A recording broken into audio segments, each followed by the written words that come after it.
성경은 지금부터 2000년 전에 일어난 일을 기록하고 있습니다.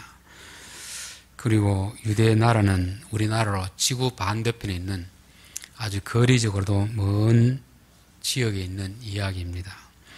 그렇기 때문에 우리가 성경을 볼 때는 항상 그 시대, 그 나라의 문화와 풍습이 어떤가를 알아야 성경을 제대로 이해할 수 있습니다.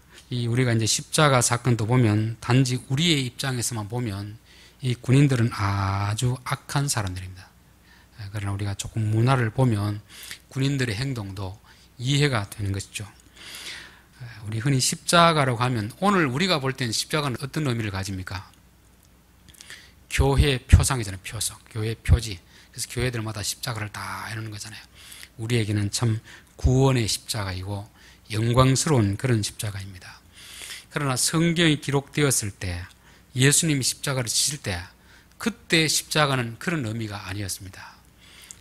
로마의 정치적인 입장을 보면은 아주 흉악범들, 그러니까 반란을 꾀한 역적 이런 사람들에게 십자가 처형을 지도록 했습니다.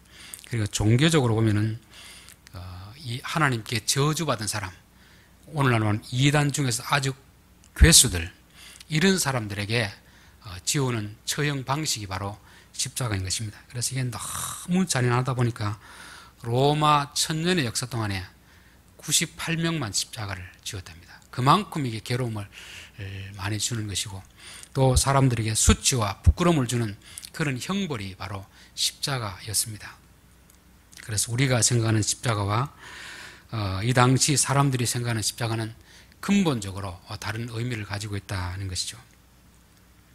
자, 오늘 16절에 보면 군인들이 예수를 끌고 브라이도리온이라는 뜰 안으로 들어가서 온 군대를 모으고 이 브라이도리온이라는 것은 그 당시 로마 총독이 있는 관저 뜰 것을 말하는 것입니다. 예수에게 자색옷을 입히고 가시관을 엮어 씌우고 경례하여 이르되 유대인의 왕이여 평안할지어다 하고 갈대로 그의 머리를 치며 침을 뱉으며 꿇어 절하더라. 우리는 예수님이 무죄인 것을 알고 있습니다. 그렇죠?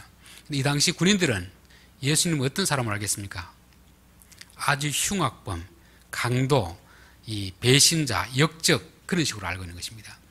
왜냐하면 유대인의 왕이라는 그런 죄목으로 고발을 당했고 결국 판결이 뭐로 났습니까? 십자가에 못 박게 하는 그 판결을 내렸잖아요.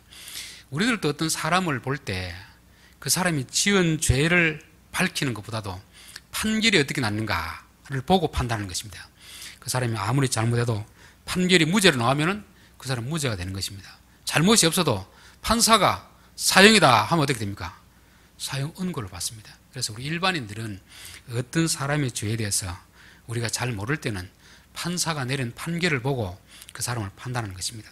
이 당시도 만약에 로마 총독이 십자가의 처형이다 하면은 사람들은 어떻게 생각했습니까? 이 사람은 완전히 극악무도한 사람으로 생각하는 거죠. 그렇죠? 극악무도한 사람. 우리나라도 그렇잖아요. 뭐 이렇게 어떤 사람이 빨갱이다 이렇게 하면 그 사람 아주 악한 사람이 되잖아요. 또 교회에서도 이단 사입이다 하고 판명이 되면은 진짜 이단이 아닌지도 몰라도 하여튼 총회라든지 공식적인 기관에서 이단으로 판명 내리면 그 사람의 어떤 목회는 끝입니다. 그렇죠? 그만큼 사람들에게 흉악한 그런 죄인으로 인정되면 그 사람의 삶은 그냥 끝이 나는 것과 마찬가지인 것입니다. 자, 그렇기 때문에 이들이 자색옷을 입힌다는 것은 왕들이 입는 옷입니다. 왕들. 물론 깨끗한 옷은 아니겠죠. 왕들 중에 옷 중에서 다 흐러진 그런 옷을 입히고 가시관을 씌우는 것도 이제 왕이면 위에 관을 쓰잖아요. 관. 근데 진짜 관이 아니고 가시로 만든 관을 씌웠습니다. 그리고서 뭐랍니까? 경례하며 이르되 유대인의 왕이여 평안할지어다. 지금 말은 이렇게 하면서 속은 어떻습니까? 조롱과 멸시하는 거죠. 너가 유대인의 왕이라고? 그래, 관을 써봐라. 왕 옷을 입어라. 이 실패한 왕이야. 이렇게 하면서 완전히 조롱하는 그런 투로 말씀하고 있는 것입니다. 그리고 갈대로 그의 머리를 치며 침을 뱉으며 꿇어 절하더라. 이 군인들이 하는 행동은 자기들은 내가 지금 악을 행하고 있다 생각하겠습니까? 나라에 충성하고 있다고 생각하겠습니까? 나라에 충성하고 있다고 생각하는 것입니다.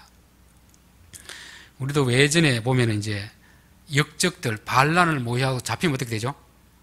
삼족을 멸하잖아요. 삼족. 그렇죠.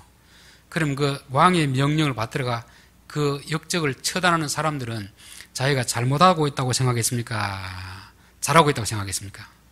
잘하고 있다고 생각하죠. 우리가 아는 예수님과 이들이 알고 있는 예수님은 다르기 때문에 그런 것입니다. 우리는 예수님이 무지하다는 걸 알지만 이들은 예수님을 어떻게 알고 있습니까?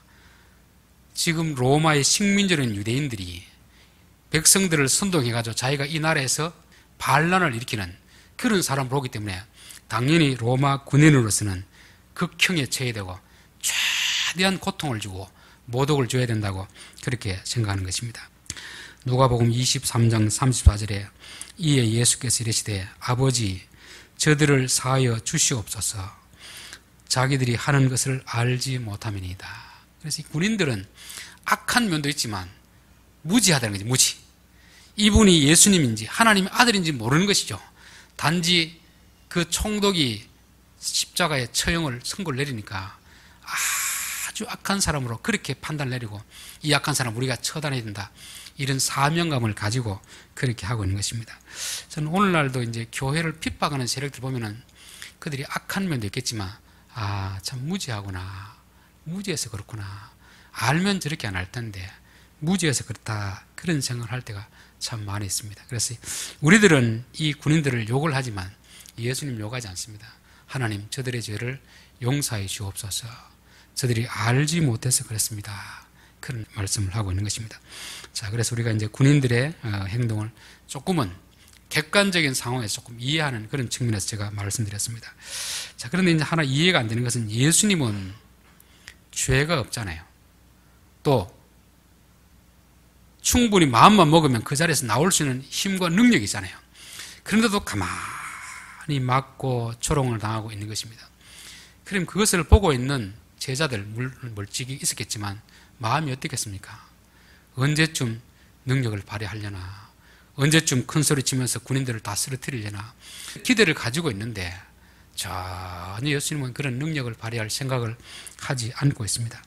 이런 모습을 바라보는 그 제자들, 예수님을 따르는 무리들은 뭐 답답해서 미칠 지경 아니겠습니까? 그렇죠? 우리들도 그럴 때가 있잖아요. 내가 믿는 하나님이 천지를 지으신 분이라고 하는데 세상을 다스리는 분이라고 하는데 세상의 임금들 위에 있다고 하는데 왜 세상의 어떤 정치 권력들이 교회를 핍박하고 이럴 때 보고만 계실까? 왜 잠잠하실까? 이런 것을 보면 참 답답할 때가 있습니다. 우리가 만약 이 현장에 있었다면 막 큰 소리 쳤을 거 아닙니까? 예수님 정신 좀 차리고 빨리 무죄하다는 걸 입증하시고 그 자리에서 뛰쳐나오십시오. 이렇게 큰 소리 칠 수 있는데 예수님은 가만히 그냥 있는 것입니다. 예수님이 이렇게 가만히 있는 이유는 뭐죠? 왜 가만히 있겠습니까? 예수님이 이사야 53장에 보면은 그가 찔림은 우리의 허물 때문이요 그가 상함은 우리의 죄악 때문이라. 그가 징계를 받음으로 우리는 평화를 누리고 그가 채찍에 맞음으로 우리는 나음을 받았도다. 예수님이 아무런 죄도 없고 충분히 마음만 먹으면 그 자리에서 나올 수 있는데 그렇게 계속 모독을 당하고 멸시를 당하고 고통을 당하는 이유는 뭐 때문에 그렇다는 겁니까? 우리를 위해서 우리의 죄 때문에 그렇다는 것입니다. 즉 죄를 지은 자가 받게 될 벌이 어떤 것인가, 당할 수치심이 어떤 것인가, 그거를 친히 보여주시는 것입니다. 아무런 죄가 없으신 분이 너희들이 죄를 지으면 이렇게 된다는 걸 보여주는 거죠. 뱀은 뭐라고 했습니까? 선악과를 먹으면 안 죽는다, 하나님처럼 된다 하는 거잖아요. 이 선악과라는 자체는 하나님의 왕권을 인정하지 않는 것입니다. 내가 왕이 되겠다는 거예요. 내가 왕이 되겠다는 거거든요. 자, 지금 예수님이 지금 유대인의 왕이라는 제목으로 잡혀서 로마 군인들에게 핍박과 조롱과 멸시를 당하잖아요. 자, 그럼 여러분은 왕이라고 생각하신 적이 없습니까? 예수를 안 믿는, 하나님을 안 믿는 사람들의 죄가 바로 이 죄입니다. 하나님이 왕인데 마치 내가 왕인 것처럼 그렇게 행사하는 것입니다. 세상에서 많은 죄들이 있지만 가장 큰 죄는 왕권을 무시하는 것입니다. 왕권. 집안에서도 가장 큰 불효가 뭡니까? 아버지를 인정 안 하는 거죠. 아버지를 인정 안 하는 거잖아요. 그렇죠? 나라에서도 대통령의 권한, 이 법을 인정 안 하는 것은 극악무도한 그런 죄가 되듯이 우리의 영적인 세계에서도 하나님을 인정하지 않는, 내가 왕이라고 생각하는, 이게 큰 반역죄가 되는 것입니다. 그래서 우리가 지옥 간다는 것은 뭐 도덕적인 죄를 지었기 때문에 가는 게 아닙니다. 1차적으로 내가 왕이 아니면서도 왕인 것처럼 반란을 일으킨 것입니다. 이게 인간의 원죄이고 이게 우리 속에 남아있는 거죠. 그래서 하나님을 안 믿는다는 것은 하나님은 왕이 아니다, 내가 내 인생 왕이다고 생각하는 것입니다. 이게 반란죄이고 십자가 처형에 당하는 그런 죄가 되는 것입니다. 그런데 우리는 그 죄를 알고 있을까요, 모를까요? 모르거든요. 이 죄를 지은 결과가 어떻게 될지 모르니까 예수님이 친히 너희들이 지은 죄는 이런 결과를 초래할 것이다 하는 것을 보여주는 것입니다. 그래서 십자가는 가장 고통스럽게 죽는 죽음입니다. 가장 수치스러운 죽음이에요. 여러분, 죄를 지으면, 죄를 짓는 순간 이게 발각이 되면 어떻습니까? 사람들에게 얼마나 부끄러움을 당합니까? 수치를 당하잖아요. 지금까지 내가 가졌던 명예를 한순간에 다 내려놔야 되잖아요. 고통을 당해야 되잖아요. 그 죄를 짓는 사람이 죄의 결과, 죄로 인해서 가져올 그 결과를 알았더라면 죄를 짓겠습니까, 안 짓겠습니까? 지금 감옥에 있는 어떤 정치인들, 그런 사람들이 내가 이 죄를 지으면 이러한 현실이 될 것이다, 내가 모든 사람들에게 조롱을 당하고 멸시를 당하고 내가 평생 쌓아올린 그 명예를 한순간에 다 잃어버릴 것이고 이런 고통을 당할 것이다, 알았을까요, 몰랐을까요? 몰랐겠죠. 그래서 마귀는 우리에게 괜찮다, 남들도 다 하는 것이다, 자꾸 이렇게 물타기는 물타기예요. 그런데 예수님은 죄라는 것은 그런 것이 아니다, 죄를 지으면 이렇게 된다, 너희들이 사람들 앞에 부끄러움을 당하게 되고 명예를 실추하게 되고 고통을 당하게 된다, 이걸 우리에게 그대로 보여주는 것입니다. 아무런 죄도 안 지은 사람이 이렇게 하는 이유는 죄를 지으면서 그걸 모르니까 우리 그걸 보여주시는 거예요. 그래서 우리는 예수님이 십자가 지시는 거 보면서 아하, 불쌍하다기 아니고 아하, 저분이 지지 않았으면 내가 저런 부끄러움을 당했구나, 저런 고통을 당했구나. 그래서 우리는 TV에 나오는 어떤 죄인들의 모습 보면서도 아하, 죄를 지으면 저렇게 되는구나, 다른 사람의 그걸 통해서도 죄의 결과가 어떤 것을 깨달은 사람이 지혜로운 사람입니다. 막상 내가 짓고 나서 뭐 감옥 가고 부끄러움 당하고 이건 이미 늦은 거예요. 그래서 예수님은 미리 우리에게 이걸 보여주는 것입니다.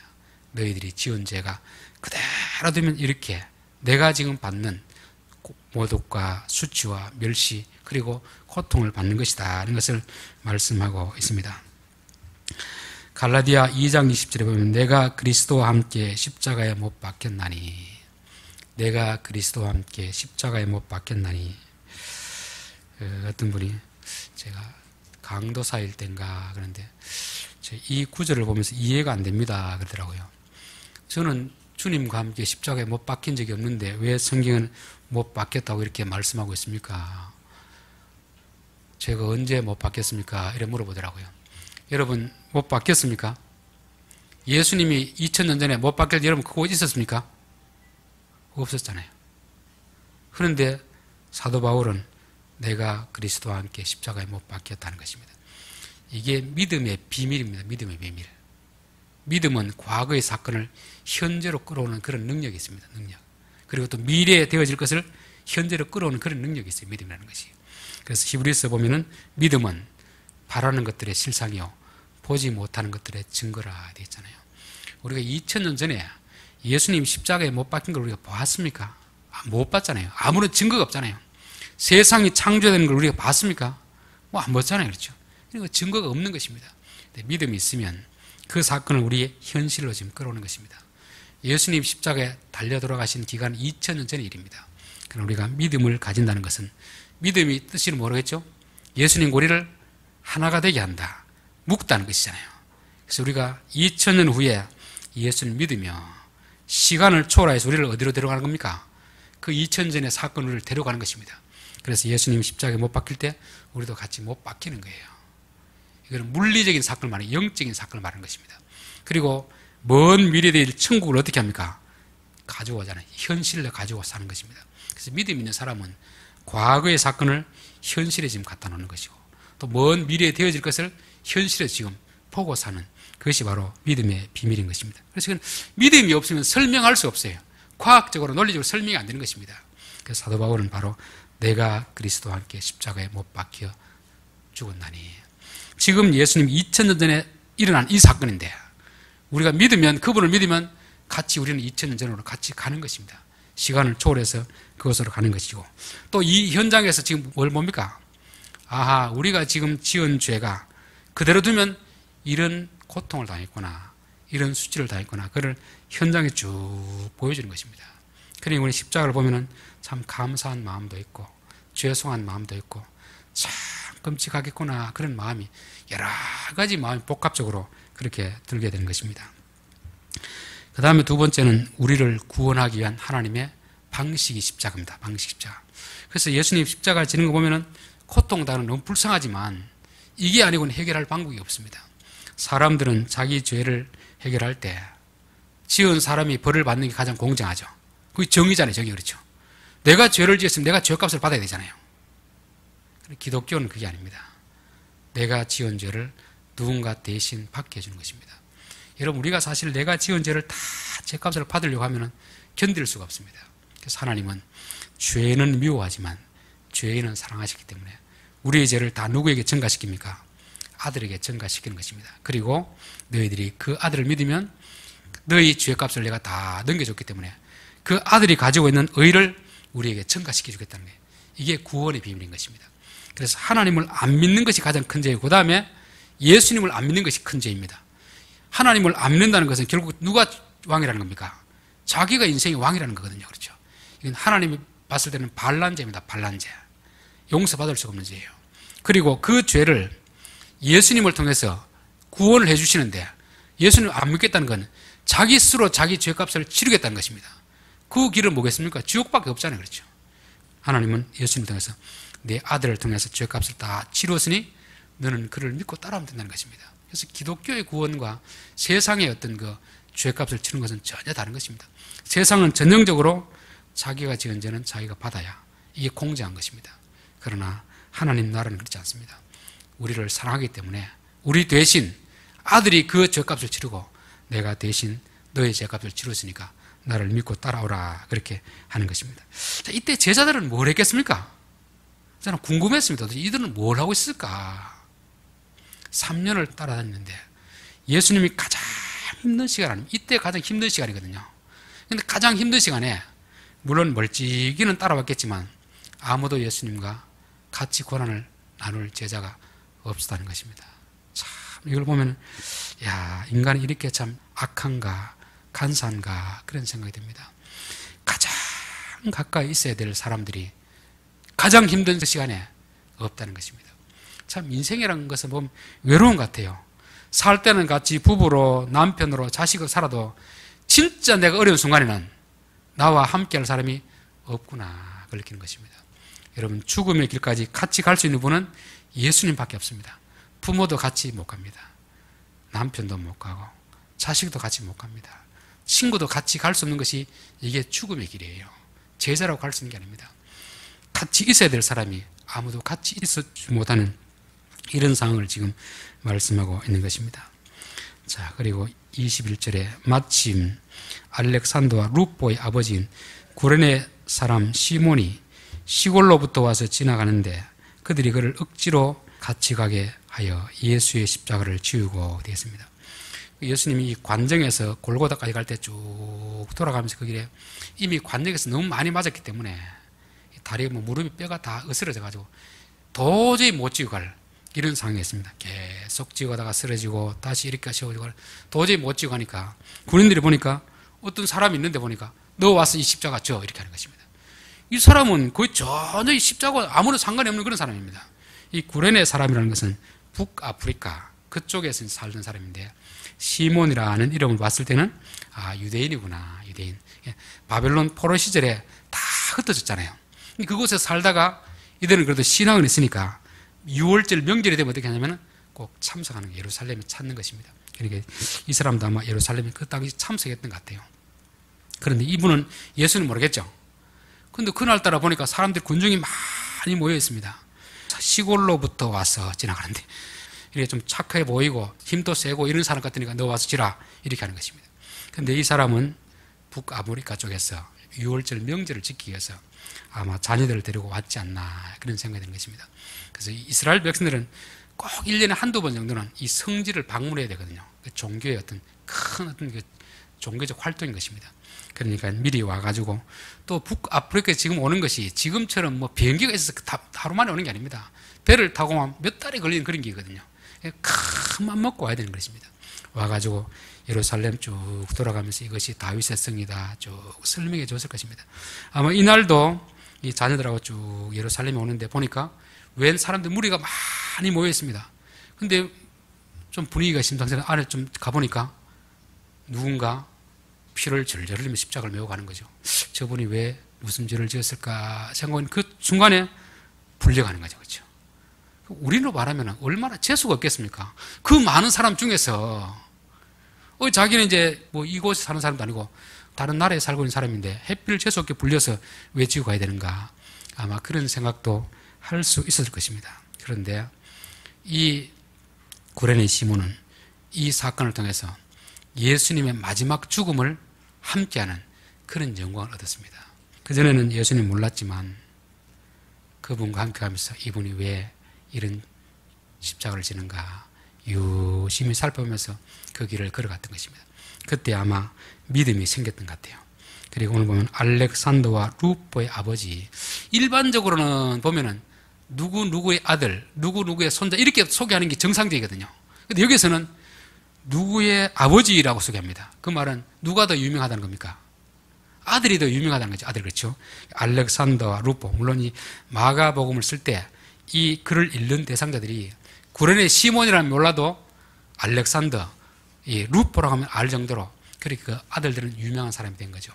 그 믿음이 어디서 나왔겠습니까? 아버지를 보고 나온 것입니다. 이들도 아마 추측해 보는데 같이 왔다가 아버지가 그 묵묵기를 지고 가는 거 봤을 때 우리 아버지가 자랑스럽구나.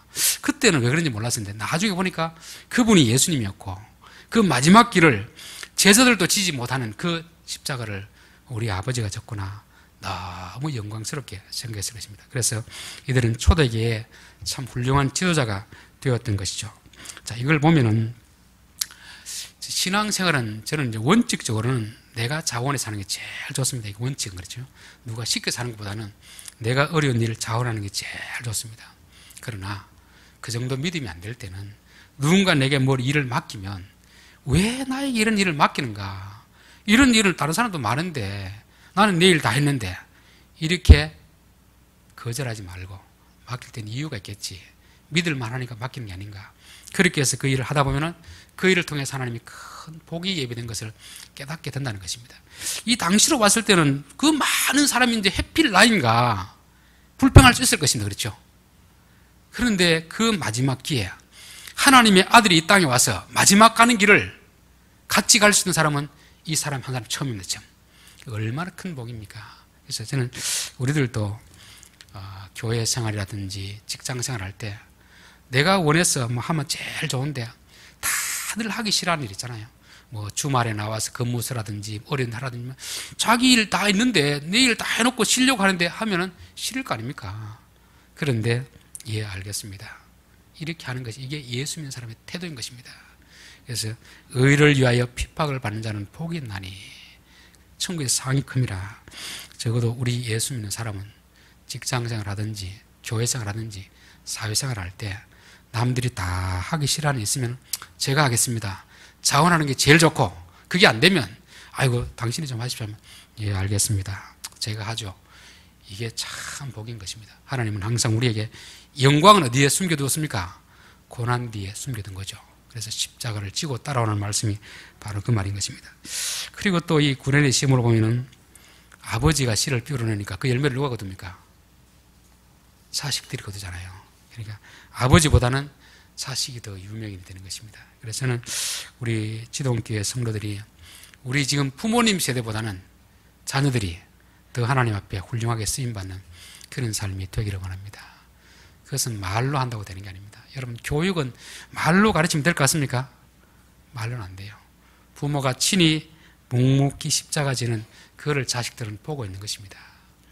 그래서 우리가 흔히 착각하는 게 자식들에게 이렇게 하라 가르치면 말로 가르치면 될 것 같은데 교육은 가르친다고 되는 게 아니에요. 그냥 부모가 하는 것을 보고 따라하게 되는 것입니다. 여러분, 교회 신앙이라는 건요, 본을 보이면 됩니다.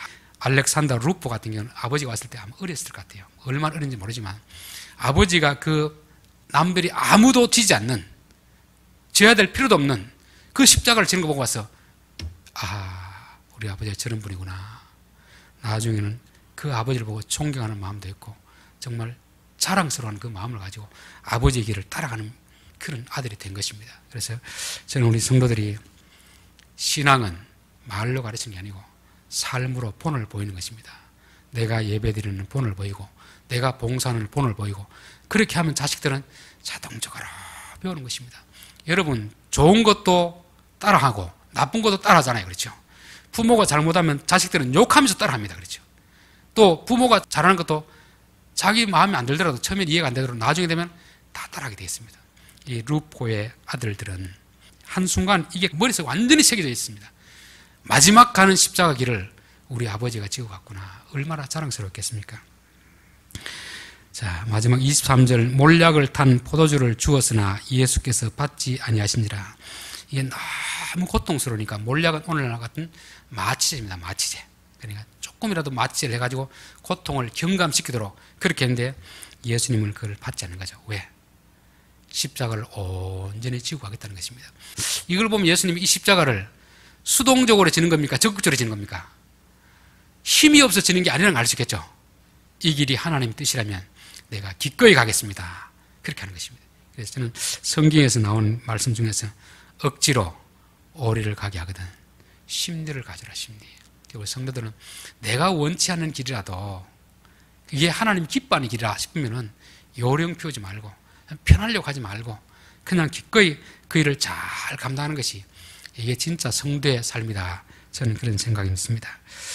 자, 결론입니다. 오늘 세 부류의 사람을 살펴봤습니다. 군인들의 행동, 예수님의 행동, 구련의 시몬의 행동, 세 부류의 삶을 살펴봤습니다. 군인들은 우리가 아무런 배경을 모르고 볼 때는 아주 악한 사람들입니다. 그렇죠? 그러나 어떻게 보면 그 사람들도 국가에 충성하는 사람입니다. 왜? 국가에 반란을 치는 반역자들을 처단을 했으니까 충성하는 것이죠. 그런데 알고 보면 참 불쌍한 사람이잖아요. 왜? 모르고 있기 때문에. 저는 오늘날 교회에 대해서 핍박하는 사람들을 보면 참 불쌍하다. 하나님을 알면 저렇게 안 할 텐데. 그래서 예수님도 하나님 저들을 용서해 주옵소서. 저들이 하는 죄를 알지 못함입니다. 사도행전 할 때 베드로도 뭐라고 했습니까? 너희들이 알지 못하여서 예수님을 십자가에 박은 줄 나도 그렇게 믿노라 하잖아요. 우리가 다른 사람을 볼 때 무조건 정죄하고 판단하기보다 저 사람이 알지 못해서 그렇구나 그렇게 생각하는 것이 바람직한 생각이 아닌가 그런 생각이 듭니다. 예수님은 아무런 죄도 없고 충분히 그 형벌을 지지 않을 수 있지만 지신 이유가 뭡니까? 죄의 결과가 이런 것이다.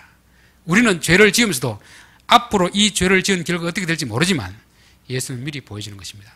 죄를 지으면 부끄러움을 당하고 수치를 당하고 육체적 고통, 정신적 이런 걸 다 지게 되는 것입니다. 그런데 마귀는 뭐라고 하죠? 괜찮다, 괜찮다. 그래서 오늘날 이 문화 자체가 마귀가 다 심어놓은 문화입니다. 간통도 괜찮다, 불륜도 괜찮다, 다 해놓은 게 뭡니까? 아름다움으로 이렇게 잘 미화시켜가지고 죄를 지으면 너희들 고통을 당해봐라. 요거 하는 거거든요. 근데 예수님은 어떻게 합니까? 너희들이 죄를 지으면 이런 고통을 당해야 된다. 그걸 보여주는 것입니다. 그래서 항상 죄의 유혹이 올 때마다 어떻게 됩니까? 이 죄의 결과가 어떻게 될 것인가 그걸 생각하는 것입니다. 예수님이 지신 십자가를 생각하면 우리가 거기서 물러나올 수 있는 그런 것이죠. 또 두 번째는 우리를 구원하시는 방식이 이것입니다.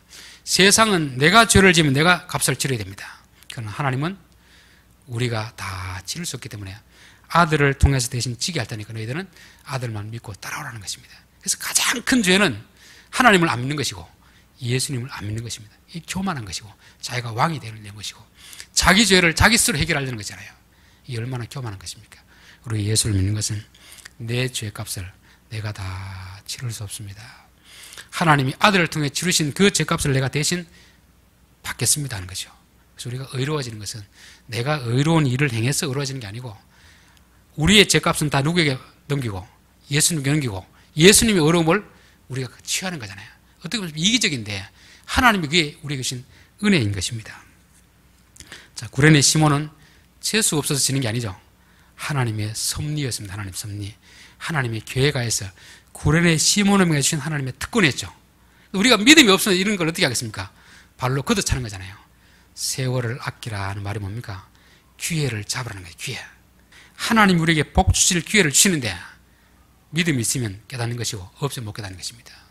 하나님 우리에게 남들이 하기 싫어하는 일을 맡길 때 하나님 우리에게 뭐 주시기 위해서? 복 주시기 위해서 하는구나. 그래서 여기서 진 십자가로 인하여서 자기 아들들이 부모의 신앙을 보고 깨닫고 초대교회에 더 훌륭하게 쓰임받는 사람이 되었던 것입니다. 저는 우리 지동교회 성도들이 우리 성도들의 믿음보다 자녀들의 믿음이 더 큰 믿음을 가지고 더 훌륭하게 쓰임받는 그런 자녀들이 많이 나올 수 있기를 기대하고 있습니다. 기도드리겠습니다.